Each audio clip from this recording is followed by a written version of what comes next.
All right, what's up, guys? We said we wanted to go live a lot more, and we have to do it. We got to stick to our word, and here we are. I want to say post game, but there's still a little bit of game left here. Dolphins, Bills, but not exactly the shootout and the back and forth contest everybody was asking for here, Trig. Dude, yep, everyone, McKinnis is making me show my face after that Dolphins pick right there. I know he said the game isn't over, but the game's over. And what's kind of crazy is the under betters. So like this was there was a lot of sharp money that came on the under. I mean it was like a three. I was going to say probably about a 3-point move. I think when we started talking about this game earlier in the week, the total was up in the low 50s, maybe like 51. This thing went off 48. I think I saw 48 some places. And these guys might, I mean, I'll probably jinx it by bringing it up, but the under's in play. It did not look like the under was going to be in play at halftime, but you know, the Tua injury has the under in play. So we'll see how it goes. But my Dolphins pick not in play. That one was cooked. Bad pick, bad game plan, questionable play calling, terrible execution. Tua played awful. That's really all. I don't really have much more to say about it. Did McDaniels overthink the game plan there? Like I felt like Felt some of like the it. plays, yeah, it felt like he almost was trying to be too creative. It's like, dude, look at the weapons you have. Look what you have at your disposal. It's good to mix in the run game, but like utilize like I think Tyreek got more touches from behind the line of scrimmage than he did ahead of the line of scrimmage. He acted more as a running back than he did as a receiver today, it seemed like. Yeah, I mean, you know, unfortunately the tone was set by that pick on the first drive. So, you know, I don't know if that affected things, but there was definitely a couple of scenarios where I just was the was some head scratching calls. One Yeah. that comes to mind, like, you know, they got a big play, and then it was like a 3rd and 3, like try to force a really tough slant into Tyreek Hill, didn't get it. I think the Bills ended up getting the ball and scoring on the next play. And then it was the turnovers, right? Like how are you going to overcome multiple interceptions, a pick six? Really can't overcome that in the NFL. So, you know, it looked like I got to be honest, I was wrong again. I thought when the Dolphins kicked the field goal to go into halftime, 24-10, I felt like they could get. So I thought Dolphins second half. I even told someone on online, I think maybe on TikTok in the comments, I said I don't hate Dolphins second half. I felt like they were moving the ball. I thought that they could make adjustments, tweak some things. Obviously, you would expect that you know, Tua is not going to turn it over like he did in the first half. They get the stop, they get the ball back, and then it's like Will Levis 2.0 just flings the ball over to the flat, gets picked off, taken back, and this is all she wrote. So yeah, frustrating one for me as I was on the Dolphins, but good one for you. The game was over for you before it started too, in a good way though. Yeah, it's nice, man. My first best bet of the season. I only had 1, 2, and 3% plays on the season so far, and a 5% play on Shakir over 40.5 yards, receiving yards, and we get that with 7 minutes to go in the second quarter. So extremely exciting there. You know, with kind of what I expected, with kind of how he would be in the offense, I was worried that we might need a decent amount of volume for the catches, because I think he had his first catch of the day was like 6 yards, 7 yards. So I was like, oh boy, like we might need a lot of catches if we're going to keep getting these many, you know, this type of plays. But then he had that one that was like for 20 yards, and that was all she wrote for the most part, though. So I was excited. Nice to have people join me. And, you know, it's kind of like what I always say to you. Like, I get it that there's certain people that bet sides and totals. There's certain people that at their book, they can only bet sides and totals. But, you know, for most people that are betting, and a lot of people that are even purchasing from Wager Talk, like, they were going to bet the same amount on that 5% prop that they would have on a 5% side or total. So it's exciting Dude, for me, and it's good to get a good start this that's week one too. thing. That's one thing, McKinnis, that's like definitely changed over the years. It's not hard to get down big on a prop now. I mean, Mm. yeah, you can get limited places, right? Like if you're like but that's the people getting limited at places betting props they're usually just hammering them like across the board props beating line moves like that. That's typically how you're getting limited betting props. So Right. yeah, it's not like it used to be where you had to like, you know, it's that like, for example, I can't give, I'd love to give minor league baseball out to clients for picks, right? Like I would love to. I'm way up on the season.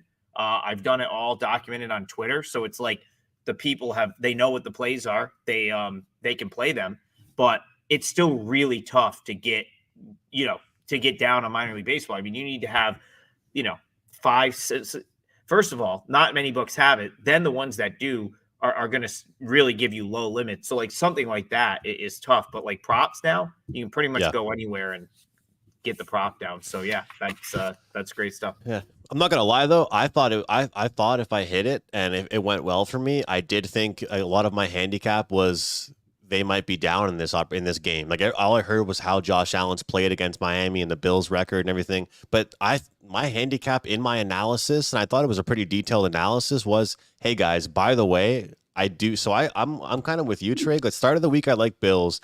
Then I started to turn towards the Fins, and I was like, you know what? I wouldn't mind if the Dolphins went up 10-3, 13-3, because it only helps Josh Allen throw the ball even more. So really weird game script. We'll get into more of the game. We'll look at week 2. Shout out to Steven Lambert here. Steve's a great guy. Always try and see him when I'm in Vegas. Steve, I owe you a CFL winner because I gave you a bad one last week. I DM'd him. I love the play so much, and it did not go well. So hope you forgive me. Always love chatting with you, Steve. Let us know what you thought about the game tonight, man, and anything you have going for week 2. We're interested. I got to give Steve a shout out as well. I know he's been using the app I told him to use to watch KBO 5:30 a.m. Every morning. So I'm actually I'll give out a play while we get going here, especially because once Jordan's on, he's probably not going to want to hear about KBO. So and I need some sort of documentation of this. I wanted to give this out, so I'll just retweet our stream. I played Hanwha Eagles in the morning. That's right, the Hanwha Eagles that we were talking about yesterday. Okay. Andrew, I played them. I finally found the spot to play them. So minus 125 with none other than Hyunjin Ryu on the mound. So your boy, Hyunjin Ryu, former Toronto Blue Jay, former Hanwha Eagle, now Hanwha Eagle again, right? Like, so he's sort of back finishing his career where it started in Korea, which is pretty cool. And it's just such a like sort of it's just a do or die game for them at this point, in my opinion. Really a do or die series with Lotte this weekend. So I came in, especially like, as they were getting blown out this morning. They got crushed by Samsung, 7-1. And my whole, this was kind of premeditated, but my whole thing was, if they didn't use the bullpen arms this morning, I was going to probably play them in this spot, but also I was going to like look for a spot to play them in this weekend series coming up with Lotte. And after they got buried this morning, saved the bullpen arms, I knew they had Ryu. Lotte's got a decent starter on the other side in Siwoong Park, which is why that number is not crazy. Like, usually you get a guy like Ryu on the mound, you're typically going to have to pay more than minus 125, right? He's still a really good, strong starting pitcher for this league. He started to decline in the MLB, but in Korea, like, he's still like a frontline starter. But the combination of him being on the road here and the fact that Siwoong Park is a pretty solid starter in his own respect, gets the number down to minus 125. Not going to be an easy game. I mean, Lotte's got arguably the best atmosphere in KBO, but that's where we're at in the season. It's going to be playoff atmospheres everywhere. I just thought after they got beat down this morning, they have to win this game in the morning, or I think their potential playoff hopes are seriously in jeopardy. So that's what, I'm on Hanwha. I'm kind of all in with them in this series, but I think this spot is going to be the best spot to jump in. So 4%er for me, but I'm giving it out here on the McKinnon's Pick Show. Appreciate you guys joining. So that's a 4%er for me that goes in the morning. Our boy Steven Lambert's going to be on that SOOP app with Trig.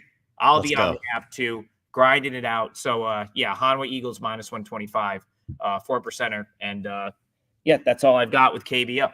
Let's go. First pick given out on the stream, on the night stream there, Trig. And I appreciate the shout out to the name, but for you joining me and letting me use my platform, I feel like I should get something made for the two of us. So I'll work on that for the two of us. We got the baseball one made together, and then we've done more, I think, NFL ones in a few weeks than we have. Dude, we ended up doing all MLB season.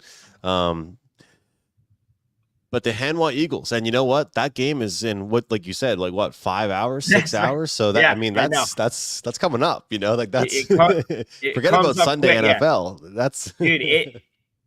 I try. I'll try to sleep in. There's a couple of days a week I try to sleep in because it does get to like the whole burning the candle at both ends deal when you're, you must be a when you wake, nap guy. You should, you for your want longevity of your life. I think you should be a nap guy for your I schedule. McKinnis, I have not taken a nap since I slept in a crib. Like I'm serious. Wow. As I don't nap at all. Um, it's just I'm far too high strung to get a nap in during the day. So usually what happens for me is it's just a lack of sleep, and then I'll crash hard at some point. So typically Mondays, because of the way the schedule lines up, Mondays tend to be the sleep in day because there's no Korean baseball on Mondays. So never getting up at 5:30. A lot of times I got to be honest, like a lot of times if I don't have action in the Sunday night game, I'm usually like dozing off in the Sunday night game.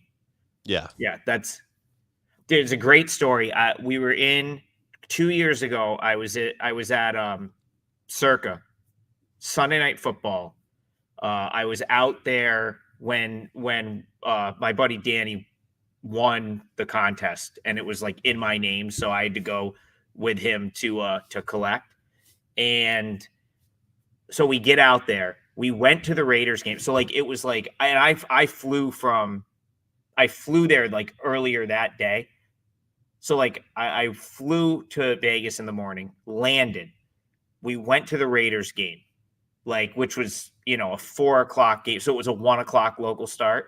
Yeah. And then we went to Circa and we had like a table, like one of the pods at Circa. And so like we get there. It was like 49ers. I think they were playing the Chargers. And so now it's like probably, what is it, like probably 5 o'clock Vegas time, right? Like the night game's kicking off. And like within an hour, I was out cold in the booth in Circa. And it Well, was man, I'm like telling you, it's weird when the you league go had when you caught get up with to me. yeah, when you get to Vegas, man, it's weird. Like for me, I'm an hour behind you, right? Or ahead of you. So like for me, like I'm leaving at like I think it's like 6 or 7 a.m. I fly to Toronto usually. And then I fly to Vegas from Toronto. And usually if I take the earliest flight possible, I get there around 1 p.m. local time, which would be 5 o'clock Halifax time. So like imagine getting somewhere and you think like, it's supposed to be early evening, late afternoon, and it's like the afternoon is just starting. So I don't you don't have to imagine it. You're with me. So you understand exactly what I'm saying. So it's weird. It's a weird feeling because your head, you're excited. In your head, you're fired up to be there. But your body's like, yeah, man, good luck. Like, because I'm a night owl. Like, I might as well get used to, being up this late, especially with hockey starting. Like, sometimes I'm watching more San Jose Shark games than I should be watching with how bad that team is in the NHL. But I'm a night owl, and that's the thing is like even when I go to Vegas, I almost feel ashamed of myself for being. It's like 10:30, and I'm tired, but that's 10:30, 2:30 in the morning local time for Oh me. yeah. I shouldn't be like I remember when I was out the last time when I was there and you were there as well. I would be like sending Snapchats to my buddies back home or like trying to like I'm like texting buddies like when I'm out, with you guys. And they're like, dude, like you were firing off messages to me at like 3 a.m. Like, do you just like get drunk and forget about the time exchange? Like the time change? I was like, hey man, my bad. I just, having a good time at 11 o'clock PM Vegas time. Forgot it was 3 a.m. For you guys. But that's the thing, man. It's important for all of us. And that's the thing. I find it hard to do that as well.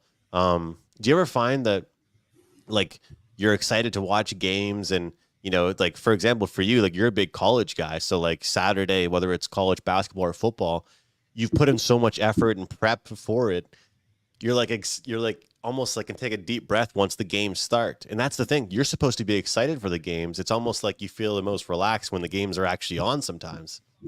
Oh yeah, no question. Like during the football, like not so much during college basketball because it's just like a season long grind that like never really stops. But like definitely during football, like by the time you get to Sunday, right, you're like almost burnt out from like the whole week, and I just like sit there and like rot and like watch the games. It's like, you know, like like this past Sunday, I'm just like laying there emotionless as the Titans puke away a 17-point lead. So yeah, like Well, probably like most people would react to that. I'm just like, well, for yeah. me, so I was going over to a friend's place to watch the early slate, and I wanted to make sure my dog was tired before I left him to go to do that, to go watch. So and we ended up staying at this field that we were at. I was throwing the ball around with him, maybe for like the first 10 to 15 minutes of the early slate. Well, that was just enough time to realize my Panthers play lost. Ugh. So I'm happy I didn't have to watch it. My dog is having a good time throwing the ball with him. I mean, by the time we left the Oh, park, I, Panther. I didn't, I Yeah, didn't, that I was didn't so even bad. watch 1 minute of that game. So that was that was kind of nice. Shout out to Ethan. Ethan's a great guy as well. Puts in a lot of work. He caps a lot of games. Snooze fest tonight, he says, and congrats on the 5% play. Yeah, thanks, man. It's nice to get a football winner like that because with props, Trig, I find that like I know that you're a flat better, and I really respect that. But I find that it's really important for me to realize which ones I'm confident in the most, and which ones, like it's hard to do. Like you always say, it is hard to do. But I find especially with juice, picking your spots with 1, 2, or 3%. Because for me, I had a rough week 1, right, and I was only down 4 units, like 4%. And because most people's plays are 3 or 4%, but my plays were mostly 1 and 2, so I thought I had a bad weekend and I was -4. So it's nice that way to kind of like when you have a lot of volume to only put out 1 or 2, because that way even if you have a bad weekend, you're only down 4 or 5%. That way, but looking at the game real quick, we'll kind of put today's game in the past, but 7-7 after the first quarter, and then we saw a seventeen Well, I, thirteen second quarter I'm just for the amazed that Bills. that under gets there no problem. Like, Yeah, you know what I zero mean? in the fourth quarter. Zero in the That fourth is quarter. that's amazing to me that the under just ends up being under by a full touchdown after, I mean, after all that offense and all that scoring in the first half. I mean, before we like move on to other games, which I'm sure anyone that's tuning in is probably like, give me something. Well, actually, we already gave out actionable info. We're on the Hanwha Eagles at 5:30 a.m. But Exactly. I guess like what I like to do is like, start. First thing I'll do is look ahead to see who these teams play next. It'll be really interesting to see how the Jaguars Browns game goes this weekend. The Bills are on. I thought they gave the Bills like a really difficult start to the season. I guess not being home against Arizona is not really a difficult way to start the season, but they're gonna go. They have to they play Thursday night here, and then they're Monday night. Like that's not. I mean, I know they get like a long week, but it's like short week followed by primetime Monday night game. Not exactly like an easy start to the year. I don't know. I wonder if like I think people are going to look at that and be like, okay, Bills with like a long week, full week to prepare at home. I even though I've been very impressed with what I've seen so far out of Josh Allen and out of the Bills offense, my I don't know that like tonight's game was like a total. It wasn't just like the Bills dominating this game. Like it No, was definitely it was not. Definitely not. more Yeah. so, in my opinion, it was more so Miami's just inability to execute, egregious mistakes from Tua. So I am kind of hoping that the Browns get it done this week because I have a feeling I'll turn around and like the Jaguars, the following week if they're because they're probably going to get it. I mean, you got to think, especially if the Jags were to not cover against Cleveland, and it would be back-to-back games where they. Oh no, I'm sorry. They did cover week 1. They covered by a half point against the Dolphins. But if they were to not cover against Cleveland this upcoming week, I have a feeling that that'd be quite the inflated number for the Bills at home Monday Night Football that I'd be willing to go against it. So that's sort of like the first thing I'll put in. I'll put in, and my our boy Greg Macaluso, shout out. He's in the chat. He's right. Like the Bills are way too soft over the middle to just like get away with, like, they're not holding good teams to 10 point. Like that is such a deceiving score, because then of course Tua gets hurt, and then it's Skylar Thompson comes in and it's complete just like no offense the rest of the game. Teams are going to score points on this Bills defense. It's a really soft secondary. I still think the Milano injury is huge. And so I instantly have Jaguars like circled as team to potentially play in week 3. On that side, as far as the Dolphins are concerned, I mean, I don't even know. We'll have to see. The Dolphins is going to be a see what happens type deal. They got to go to Seattle next. They could be going there without a quarterback. So, like, I don't even really know what to make of that at this point. We'll have to see how that shakes out. Yeah, I always find that tough. And you mentioned the under, Trig. I always say it takes 2 to tango with an over. I'm a big believer in that.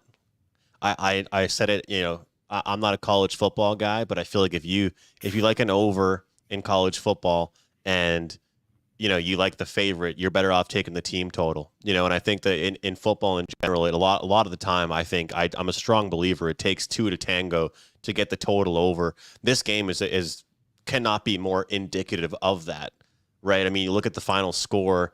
One team just clear cut had the lead. They were good with it. You know what I mean? Like the play calling clearly changed. You got to respect that. And obviously Miami just couldn't get anything going in the fourth quarter. For there to be 0 points, obviously that says something. And I'm not saying that's going to happen all the time, but I'm a big believer in the fact that, if teams aren't trading points, it's a lot harder to go over the total. I really do believe that. But yeah, as you mentioned, so what you said there about, like, the Bills, this score could be misleading. Everyone calls week 2 overreaction week. This is going to be an overreaction game, right? And people won't even look at the picks. They'll discard the interceptions. They'll discard some of the stuff that happened in the game, and they'll just look at the box score. They'll look at the play score. But if you look at actually the numbers here, and I know that obviously this is Miami was down and there were a lot of interceptions, stuff like that, but total yards 351 to 247 for Miami, passing yards 212, 139, rushing yards 139, 108, and yards per play about even. By the way, the books definitely made a killing with the Josh Allen passing yards prop, because all week I saw everybody and their dog took the over on his passing yards based on the last 5 games against Miami. So yeah, it takes 2 to tango, and I will say, looking at that game, I agree with you. I feel like, especially depending on what goes on, and something tells me that game against the Browns this weekend is going to be a kind of a more of a low scoring, ugly game. And if it's ugly enough that Jacksonville doesn't dominate, then you're right. We could be getting a pretty decent number the following week. I got to ask you, how come there are 2 games on Monday in that week? Any clue, or that's just kind of how it's set up? I think they do that because they owe them one. They owe the network one, maybe from like how the schedule shakes out. I would need someone to confirm that, but I thought it was to give them. I thought there was a spot in the schedule. Oh, so I'm pretty sure the final week of the season does not have Monday Night Football. I don't quote me on this, but I'm pretty sure it's the network. So they used to, back in like years, well, not that far long ago, but years ago, they used to have the Monday night doubleheader to open the season. And they would it would be a 7:00 game and then a 10 p.m. game. And the 10 p.m. game was always like Raiders, Chargers or something. And I don't think it got particularly good ratings, because like the East Coast would just peace out after the 7 p.m. game and be like, all right, we've had our fill of football for the night and go to bed. And the 10 p.m. game was getting shit ratings. So again, like it's a little weird to me that they basically put them on at the same time. Like, cause I'm pretty sure they don't stagger the starts much. I think they start like within a half hour of each other. So that I find odd, but like, I'm pretty sure it's just so they get the full complement of games. Like the ABC gets their full, like, because I'm pretty sure one ends up on ABC and one ends up on ESPN. So that's all I can think of. If someone knows the actual reasoning for that, chime in. I'm just like going off of what I thought I've heard at some point. Yeah. But No, it is yeah, I interesting, mean, and for me, I'm not a fan of two games going on at once because I'm a night owl. I'm the no, opposite. not I would not on a rather have an Monday. early game and a late game. Honestly, for me, I know people Yeah, wouldn't agree with that, but I would so rather have an early game and a late game. yeah, why like start one at 6 and one at 8:30 or something? Like why are you kicking them off at the same time? You know? Exactly. Like there's that like Exactly. give us a 6 o'clock start and an 8:30. I mean, I'm not saying they can't overlap a tiny bit, but Keith, so this keeps getting comments. This is my basement, all right? So it looks huge, but when you live in a ranch, so we don't have like a ranch, obviously, as you guys know, is one level. And so you end up with a massive basement because like the layout of your house in a ranch is like one level. The basement is the same thing. Now, in the Northeast, we have basements, right? Because they don't flood. So like we can have like a redone basement. So when we bought the house, the previous owner had like the basement redone, but we just that like we painted it and now we still haven't put anything here. So I basically have Looks we nice only though, lived man. here. Thank you. Someone was like Triggs marble floors. That's just shitty carpet. I promise you that's not a marble floor. Um, The marble but like, floors. dude, it's just me and Mallory here, obviously. So it's like we had other shit to do. So like we just haven't really furnished the basement yet. And so I got this desk. I got my like little green screen here. I've got this set up like in the one corner, and we just haven't gotten around to like putting shit in here yet. So yeah, it's like but it makes for Look kind at of a this. cool He's bed. right. You have the potential for the most epic man cave ever. Yep. He's right. Well, You got to get a you know, projector. Look at that wall next to you. You got to get a yeah, yeah. projector So going. listen. Rome wasn't built in a day. That is the plan. At some point in time, like that's the plan. To kind of do something like that down here. You can't see it from here, but we do like over there in the dark corner. There is a couch TV set up in that part. This part's still like you know. I don't know. I got to find some time to like actually like do something with this down here. Like yeah, it's just all of a You know what sudden I like love we though? It does look like people always make jokes that Ski uses like the default StreamYard like well that's what house. Ranieri It said. looks Joe it Ranieri looks was like like Joe Ranieri's like that's a great look at like he was like that's just as good as a stock backdrop. You don't need a green screen. He's like you basically have the stock backdrop. Oh no, Trig, I don't think you should. You definitely Yeah. shouldn't use a green screen, man. That looks cool the way it is, honestly. Yeah, so I've been going with Seriously. this. I've been going with this because the green screen. I really dislike the green screen. It makes you look pixelated and stuff. I've never really cared for it. Hmm. Wager Talk does a good job of like with their backdrops, but I've Yeah. never liked how I looked on the green screen. So at some point, I don't know. I may switch this up and like actually build like a backdrop behind me or something. But for now, you're getting the empty room, the empty That's basement. my So goal. That's my goal is to like I see a lot of the guys on Sports Grid, they have that. I'd love to do that and like personalize it, get like like something to do with the Canadians or the Blue Jays or the Green Bay Packers, like something personable and stuff like that. But for everybody that listens to Prez and people that act like all the people that are uneducated and don't know where I live, I actually live in a real city. Okay, guys, I don't live in the middle of nowhere. So it's a really nice city. This is the background of where I live. Um, so for Prez and all these people that paint it like I live in a town of like 1,000 people, that's not the case. So I like putting this here because it's a real nice skyline picture, and people can think I don't just live in some small town. So I got to put now, myself on the map. I got to put my city on the map here, Trig. I was gonna say that's the dip. Like you're like now, Freddie lives in like a really small town, right? Like I think he's come on Spaces and tried to like explain, like think of like the most remote place you live, and then like that's kind of. But you said you've been out there before though, Oh to yeah, out so like where. yeah, definitely. So like it's kind of like where people go like in the summer, like where he lives. Like my girlfriend, both her parents are from there. Not the exact spot where Freddie is, but we go there. It's one of those places where like you'd love to visit in the summer, but you wouldn't want to go in the winter type of thing. You know what I mean? Like just absolutely beautiful, the beaches, the views, like that type of thing, you know?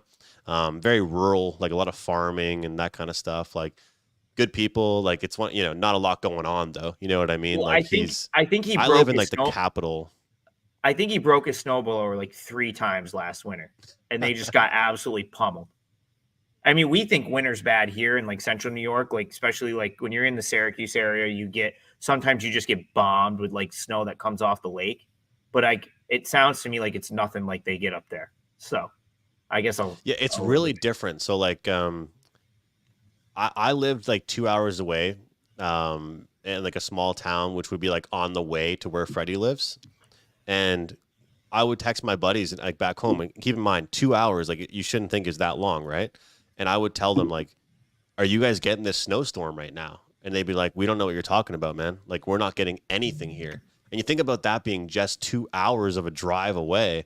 So Freddie's like an hour and a half away from where I was, but he's on an island, so like you have to go across a bridge for like 15 minutes just to get to where he is. But yeah, man, would love to get you here sometime. dude, I We'll make it definitely happen. We'll make it happen. But I I got to visit you first absolutely because would love I owe it to yeah, you. I've been telling you for years I'm going to come visit you. So definitely. But you want to talk about the craziness, like, and Greg can attest to this if he's still around here because he's from this. Like, dude, sometimes like you'll be getting clobbered in snow, like in East Syracuse, and West Syracuse won't have any snow.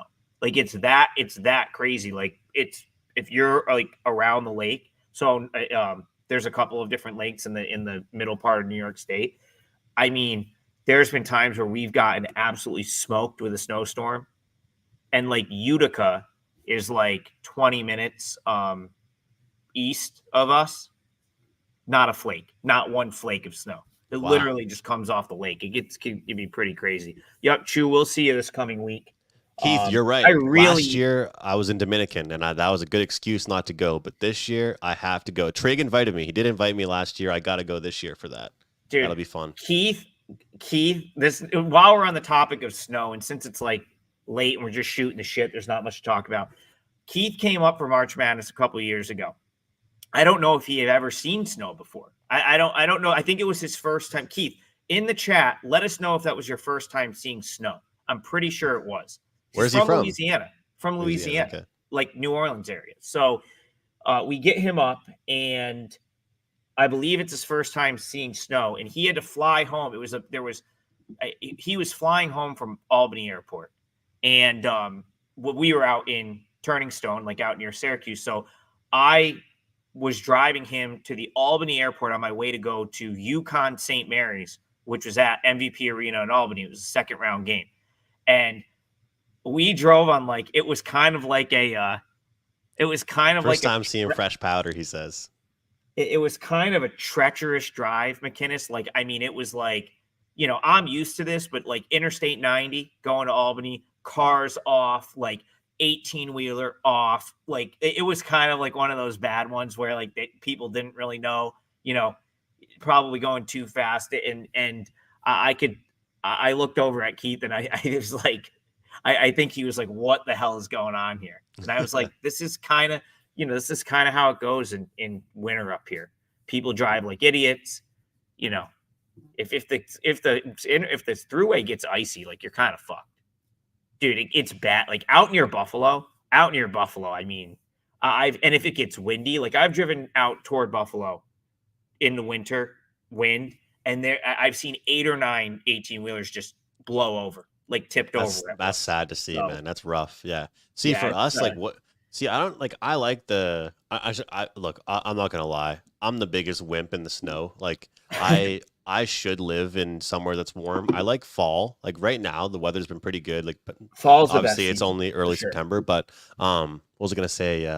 Oh yeah, for us here, we get a lot of like slush, which I think is just gross. Like I hate that. Like we don't really because we're right along the water. Like if you're in the middle of the province, like of where I live, like right, middle of the state or whatever. Like you're not right by the water. Sometimes for us, if you're by the water, it's actually better for you because you're kind of like just getting mostly it's kind of like watered down.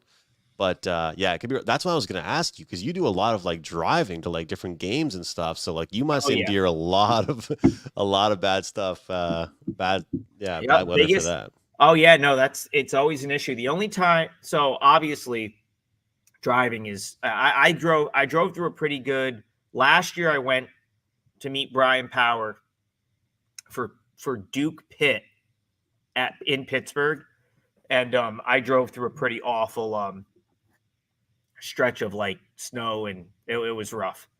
The year before, but just an all-time L here at McInnes. Year before, I was supposed to go to Kansas State, Kansas, in Manhattan, Kansas with Kelly, and my flight got delayed like 6 different times because of like snow and ice and stuff like that. And I didn't get to Kansas City until like nighttime. So I missed K-State, Kansas, and it was like one of the games of the year. Kansas Oh State man, upset win in overtime, unreal game, and yeah, I missed the game. So damn, yeah, it damn. was that was like the worst, I guess travel scenario from the snow for me and my basketball travels. But you Jordan get around. Jackson, yeah, I mean, I'm looking forward to doing it again soon. We're We only got to like get you a vlog 6 camera, weeks man. That's away. what I'm saying. Or you got to do a million I'm gonna Instagram stories or do something. I'm gonna do better about like posting on TikTok and Instagram this year because I feel like in the past couple of years I've posted stuff to Twitter, but it's kind of hard to document that stuff on Twitter. It's not really the right platform for it. Hmm. So that's going to be my goal this year is to be better about that. But so while we're up, I mean, just so you guys know, I need the Brewers here. That's the other client playing for Okay. Trig tonight. I'm on the Brewers. Well, just to win minus 124. They just took the lead. They just took the lead in the bottom of the 7th. Chapman's about to make a great play, so that inning is over. So hopefully the Brewers do have their bullpen arms though. They've got everyone. All the big boys should be rolling out now. It should be Devin Williams. They'll probably go to Hall if they need a lefty. They should have all the guys. So hopefully we can get this home right All here on the right. show. Yeah. Hopefully we can get that home. Hopefully people can root at home with us. Maybe jump in if they see a spot. But But I what I was going to ask you is teams off a loss for this week. Obviously, everyone calls week 2 overreaction week. I'm curious what anybody else thinks that's tuning in live right now, or for anybody, I'm sure they're curious what we think about some of these teams that lost week 1 outright. And I'm looking at the Bengals. We're looking at some of these teams, right, that struggled, or even if they didn't cover in week 1, what we think of them in week 2 and some of the overreaction type stuff. Like for me, I saw a good spot with Dallas minus 5.5. You and we saw what the Saints did to the Panthers, but I don't think us going against the Saints back to back weeks is us being pissed off at them. I think it's just us realizing that probably a lot of things went their way, and also at the same time, you look at the Panthers. The number that they're getting against the Chargers. Does anybody want to jump in with them again? Because if you don't, you're going to be like, oh man, they were going to bounce back. So I'm curious what you think, Jordan. If you're there with us, maybe we have you just audio and no video. Let me know, Jordan, if you're joining us video as well or just audio. I But think we have you. he probably has a video set up. He might just Yeah. need to tweak his Yeah. Okay. thing on his But end. But what do you think, Trig? Overall, like yeah, some of these teams. I'll chime in. So I got to be honest. That was a pretty. So that to me was one of the first games I threw out for this week. Saints Cowboys. Reason being, I do think they're making you pay a premium to back the Cowboys here. Cowboys just had their big week 1 win, their great win. There he is. Look at the curly W hat right there. Comes in. Yes. That's it. You know what, Jordan? That's a We'll fix the screen. You know Oh. what, Jordan? That's a that's going to be a good baseball team next year. Nationals are going to 100%. be Nationals are going to be real good next year. I need 2 They wins to have cash my over though, Trig. 2 more wins from them. I just need 2. this year. Yeah. Well, tonight was like an inexcusable loss for them, in my opinion. You can't be Yeah. losing at home to Darren McCoggan. Yeah. Guy's a AAA pitcher at best. But What's up, Jordan? Good to see you, man. Same, Andrew. How you doing? Pretty good. For as ugly as that game was, I cashed a nice prop winner, so I was in a good mood. And Nice. we came on here to talk about a little bit of week 2 and some of the game. We hadn't even talked about the injury, but I'm not sure if that's even we should even talk about that. But it's sad to see. But I was saying to Trig before we went on, man, me and you are always chatting on Twitter, about some bets we've got going on. It's always nice when you find someone else that's sweating out the same thing that you are. Yes, yeah, man. Unfortunately, Trig and I were on the opposite side tonight. I tried to talk him off earlier today, but he already placed his bet. So, oh, you had Bills, yeah. yeah. That one, yeah. No, listen, you can't. I mean, I know AK liked the Bills. He had him in a teaser. I tend to have like the Bills are like our local team here, so it's like. I feel like I probably follow them the closest of any of the NFL teams. I got to be honest. I thought their defensive omissions would be more of an issue for them. But I mean, we kind of like belabored the point. The game plan was not great for the Dolphins. The execution was even worse. And Tua goes down, and suddenly that's all she wrote. But I also think too, though. Oh, go ahead. Yeah. Trig, I think the Cardinals are a lot better than people give them credit for. Oh yeah, I would agree with that.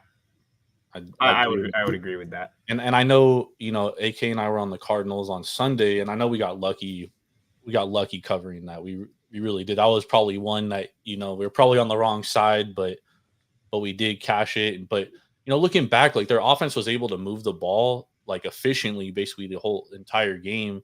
And I think that looking forward, to the Cardinals maybe this week, especially against a Rams team that is coming off an overtime loss, and their defense looked absolutely gassed in overtime, right?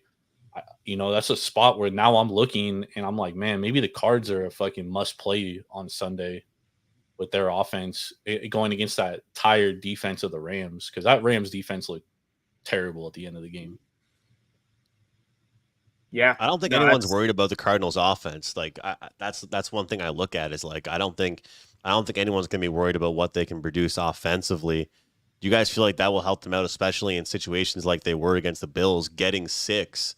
Like if you got an offense like that, we're not asking them to win the game, but to be able to hang around is kind of what we're asking them.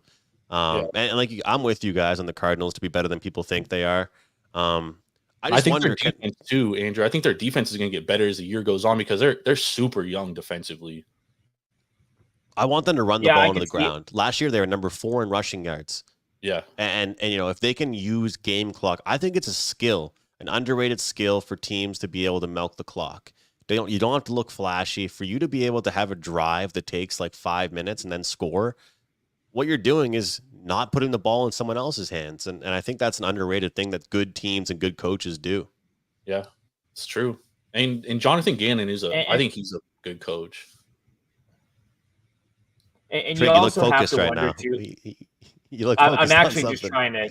I need an out here in in San Fran. I respect it. Yeah. I respect it. That's what we're here for. I'll be less distracted in if we can get this out right here. But no, I guess all I was going to say about that game. Well, I definitely agree. I think that the Cardinals. I agree with both of you. I think the Cardinals defense is going to improve as the season goes on.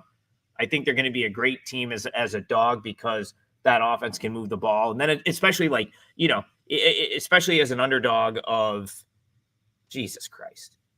What happened? Just got eaten up by that ball at short.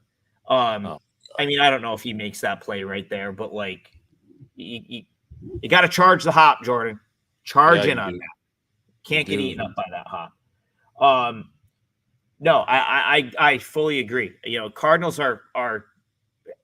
absolutely have like the right makeup of a team to like drive down the field when the game's like already in hand, just get themselves a touchdown. So, but what go back to Jordan's point on the Rams, like they look gassed. They have, they've got a couple of injuries now.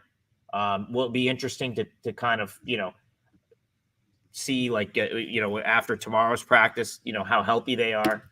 Yeah. So I believe I don't have my lines. I believe are the Cardinals like a slight favorite in that game right now? Like They're are they a like 1 point favorite. Yeah, it's pretty much a I'm pick. not. Yeah, I don't know if there's like a ton of value in that one either way, but I don't think I want. I don't know if I want the Rams after last week. That's probably going to be a pass for me. That one right there. I haven't touched it yet. It's probably one of the games I've looked at the least at this point. So Yeah, I don't know if I'll have anything there. Yeah, I think I wasn't going to play it, but I think after tonight, I'm looking at it more now. Where like, man, maybe that is a fucking spot that we can actually back them. A lot of the lines moved a lot, like very early in the week this week. So I a lot of spots that I like, I didn't get the good numbers. So I'm kind of like, I played a teaser earlier in the week with the Giants and the Cowboys down to a pick. So it's probably all I'm going to play in the NFL. Maybe add Cardinals too, because I missed out on a lot of good numbers for sides I like. Yeah, some of those might come back though. I mean, with how reactive the market is to like groups playing things and stuff, like you're never out of it. If the right party decides they want to take a position on the side, they'll move it. A number. Yeah, AK. I feel bad for AK. That's the brutal loss on Texas State. Dude. I feel like they lost that game. Once again, AK and I get incredible CLV and we fucking lose, dude. Do you guys care if I ask what happened? I don't know what happened. Not anything. I mean, it was just a game that it just felt like Texas State was kind of in control. They were at home. The number, it opened Texas State probably +3 and actually +3.5 on Sunday. That was long gone real quick. I would say Texas State +2 was like the attainable number for most of the week. Yeah. It went off Texas State -3, and they just like it's just one of those games where it felt like they were in control until the very end when they weren't, and then suddenly like you're just sitting there with a 3-point loss. Andrew, they had 3 drives. It was 28-28. They get the ball back, right? With like, I think it was like 8 minutes and change to play. They fumbled the ball in Arizona State territory. Arizona State kicks a field goal, take the lead 31-28. Texas State gets the ball again. They punt back. Then they get another chance and they throw an interception. Oh man. It was just like, and then the very final drive, they had a chance, and it was 3 and out. It was the worst fucking play calling I've ever seen in my life. So, damn, it was tough one to swallow. I know this is like off topic, but I just got to throw this out there real quick. Well, as I'm watching this game, the Brewers actually might be a live team this year, like going into the postseason. They just a rotation trig. Well, I mean, I totally like forgot about this until like recently. I did make a note of this a couple weeks ago because I watch a shitload of AAA. Aaron Ashby. They made him a reliever. Like he's been coming out of the bullpen, and he's been fucking nails for Nashville in AAA. And he just came in and held it down in the 7th inning as like a lefty reliever. And all of a sudden, you now have got Devin Williams. If he's going to pitch like that from the left side, and you've got Williams and you've got McGill, like suddenly that bullpen is nasty. Like, oh yeah, they have a great bullpen. That is like a top-notch bullpen. Like right, just in and right in the right time. They've already won their division, so they're going to be a division winner. Yeah, I think I might be more in on the Brewers now than I have been at any point in the year. Go ahead.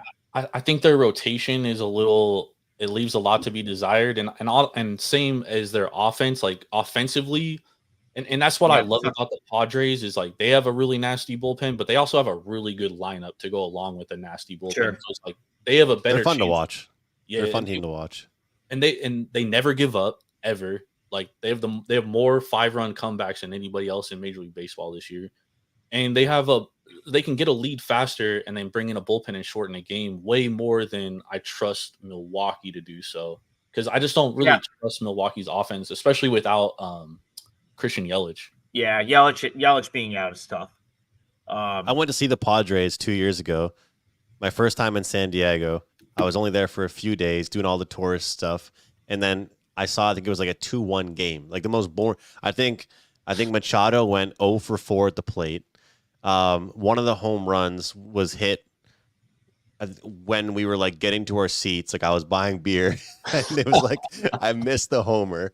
That's my own fault. And then I think it was a week before we left for our trip, Tatis Jr. got suspended. So like it was like I was oh man, this team is so exciting. And then like I was telling my girlfriend, like, trust me, like this is gonna be a fun game. And it was like 2-0. I'm not saying it has to be like 8-6, but I was hyping that up. But it was a really cool stadium to be at. I like watching the Padres. Do you guys find, like, I know you guys follow super closely, and I'm still firing at my team totals, but does it make you guys laugh as people that are like really diehard baseball fans that people just stop talking about it? Like over the past 2 weeks, like I'm sure it probably, that's like how I feel about people that just jump on hockey after like March Madness ends. It's like, all right, if you weren't here before, we don't want you now, It's funny because Trey actually talked about this yesterday. I'll chime in. Like it does annoy me that so in the pick selling business, which obviously I work for Wager Talk. So like a lot, we have a lot of baseball experts that think the season ends on August 31st when in reality, we're still playing baseball. Then we have some that think it's okay to like bet that baseball is only like a Tuesday to Friday sport. And it's like, no, we play all weekend. So like as someone that like sitting here, I had the Omaha Storm Chasers on earlier for a good part of my night. I'm grinding now every day. I know Jordan does the same. I know AK does the same. It's like, is it a little like annoying when like people come and go, or it's like, and you'll see someone pop back in. And when I say someone, like people are allowed to do whatever they want. But like, in my opinion, if you're going to be an expert, or if you're going to call yourself an expert, it's a full season. It's the whole thing, right? Like you can't just like come and go. It's April, it's March 23rd or wherever the hell it starts now to the last day of October. Like you got to be locked. And if I can, I'll play the other side of it. And I agree with you because I obviously brought it up, but the other side of it is this. And you talk about Wager Talk and what we do, Trig. For me, people aren't, nobody knows who I am for sports betting stuff because of baseball. Oh, Brew Crew. There we go. Brew Crew. Okay. There we go. Let's go. Needed it. My whole point being is that I agree with you, especially for the people that were like making themselves like diehard baseball people like yourself. And don't get me wrong. I was giving out MLB picks. I'm not going to, I'm not saying I don't. Right. But here's the deal. What I was going to say just real quick was that I'm not going to force it. So, and what I mean by force it is that if let's say it's 4:00 in the afternoon and, I worked all day doing CFL shows, or like I did, Wednesdays are usually the day I do a lot of my write-ups for CFL. And I like just didn't get around to looking at the MLB board. Just out of like respect for still doing MLB, I shouldn't like give out a shitty pick that I don't really love because you know what I mean? So there's that fine line, but for the most part, I'm with you. People it's not like the season's over, right? And I love what you said about Tuesday. What did you say, Monday to Thursday? Or that's a good one. That's a good one. Here's the thing, and this is the problem with pick selling. It's like, people like they're going to come in and want to put a pick up because they need to generate some handle Tuesday, Wednesday, Thursday, Friday. And it's like, my whole thing is this, like, I really truly believe this. And I think this is like the best thing you can do as a handicapper. Like the saying is so true. Jack of all trades, master, or, jack of all trades, master of none, right? Like the further you spread yourself thin, the less likely it is that you're going to be good at anything. So like I had to do this with college football in recent years. Like last year, I had a terrible college football season. I looked at, I said, Trig, you know what? You're a baseball guy. You're a college basketball guy. Anyone can follow the NFL. That's one thing I will say. It does not take hours and hours and hours to follow the NFL and be like sharp in the NFL or find good spots in the NFL. It's covered. The league is so easily accessible. It's covered everywhere. My mom knows what teams are playing. Like, she knows what teams are good. You know what I'm saying? It's like you typically just wait for overreactions. So the calendar works out nice for me. I go baseball, I go college hoop. Like, there's obviously busier times of the year. I had to take a step back in college football. Pretty much now, if it's not ACC or MAC, like the conferences that are in my region that are right here, that I go to, I go to like every Syracuse game, and it helps me that Aaron Kidd is out in ACC country down in Virginia. I got buddies at Boston College. If it's not that, or like these other MAC schools that I followed forever, I just don't even pay attention or bet it anymore, really. I've got a couple of contacts at a couple of like other schools that I trust, and that's it, because I wouldn't be able to handle it. And then I'm not doing anyone a service, because I'm too, like you said, I'm just spread way too thin. So that's any handicap route there. Like, you're going to be so much better if you start dropping the stuff that is not, if it's not like right in your wheelhouse, if it's not your main thing, just get rid of it. And I promise you'll end up doing better long term. Yeah, less is more. People care about winning. People care. Let's guys. It's important to me to mention the comments and stuff. Ethan, we were talking about the Rams here. Rams in a tough spot, put in a huge effort, and came up just short in OT against a team that ended their season. Now have a ton of injuries and San Fran on deck. I like the Cardinals quite a bit personally. There we go. So he says, you know what? At that line, I'm firing on them. So you know what? I think, guys, that game, the primetime Sunday nighter, could have had more points than it did. And, there was a lot of expectation for that game being a high-scoring contest, and it started slow, but I think it definitely could have had more points than it did. Yeah. Well, the interception in the end zone didn't help at all, and it also sealed the Rams' fate ultimately. If they just kicked a field goal there, they probably win the game. Mm-hmm. But personally, I was on the under in that game, so I like the. I'm not hating. I'm just saying. Yeah, no, you're right. Though. You're right. You're absolutely right. But I think the Cardinals, I think it is a good spot. Oh yeah, no, I don't disagree with this spot at all for the Cardinals. I guess I just I thought the line was where it probably should be. I don't know if there's line value, but as far as the spot's concerned, I wouldn't put anyone off the Cardinals thinking it was a better spot for them. All right, guys. Ravens 8 to 8.5, Lions 6.5, 7.5, Texans 5, 6.5, Eagles 4.5, 6.5, Chargers, Dolphins, Cardinals. Obviously, the move we just talked about that. Chiefs. That one's been up and down. To see Seahawks. Jordan. I wanted to see what Jordan. Who did you tease Cowboys with? I teased it with the Giants. Teased Giants from 1.5 to 7.5, and then I teased the Cowboys down to a pick. Yeah, I think that's a quality teaser. Quality. So teaser. right before you popped on, we were gonna talk about Cowboys Saints, and I guess all I was saying there was the Cowboys definitely making you pay a premium to back them here with the line being what it is, but. The Saints, in my opinion, you didn't get to see the real Saints yet. Like the Panthers were just so dreadfully bad. I was on the Panthers week 1. McKinnis was on the Panthers week 1. They have line issues. They have tackling issues on defense, and they looked like the best team in the league up against whatever that was that Carolina trotted out there, which I thought was going to be a lot better than last year. But I think the line is about right, to be honest, because the Cowboys are always usually pretty good at home. The Saints are always bad on the road. And this is like years of this, right? So I don't know what the line is wrong. Like, I would probably play Cowboys under a touchdown because I just think they're a better team. And honestly, Trey, we talk about this all the time, overreactions and stuff. I feel like people just shat on the fucking Cowboys. Sorry, I don't know if I can cuss, but my apologies. Yeah, this is you do your thing. We don't care. I feel like people just shit all over after hours all off season, right? Everyone was just like, man, the Cowboys are gonna suck. They're gonna sting. Dak asking for too much money. They're not paying CD, blah, blah, blah. Like, all the reactions to the Cowboys all offseason was just negative, negative, negative, negative, negative. Nobody was giving them any props or even everybody was on the Browns on Sunday. Everybody was on the Browns. I was on the Browns. And the Cowboys came out and just flat out dominated on both sides of the ball, controlled the line of scrimmage. They have a very young offensive line, but their offensive line looked really good against a very good defensive front of Cleveland Browns.